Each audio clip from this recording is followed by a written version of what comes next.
இங்க நிறைய இடங்கள்ல நடத்தவே இல்ல. யார் சொன்ன நடத்தி என்ன பிரயோஜனம்? யார் வர்றா இப்ப? சார் அந்த அம்மா உணவகம் இல்லன்னு எவ்வளவு இளைஞர்கள் வந்து இந்த ஆட்சியில மோசமா இங்க பாரு, அம்மா சும்மா இரு.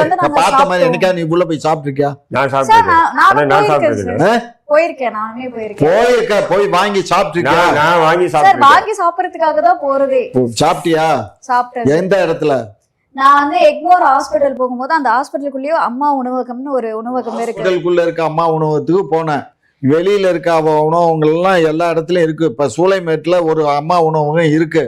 எப்ப பார்த்தாலும் 2 பேரு 3 பேர் தான் உள்ள நிக்கிறான். வேற யாருமே ஆளே போக மாட்டேங்கிறான். இருக்கு அங்க பொருள் இருக்கா? இட்லி இருக்கா? அதெல்லாம் இருக்கு.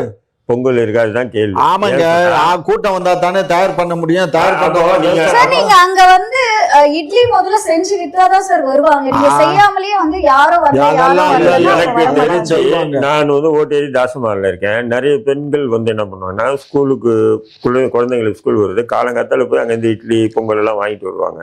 இப்போ என்னன்னா போறது இல்லை. ஏன் சொன்னா சரியா இல்லை. முன்னாடி நல்லா இருந்தது அதிமுக ஆட்சியில், நல்லா இப்போ சரியா இல்லை.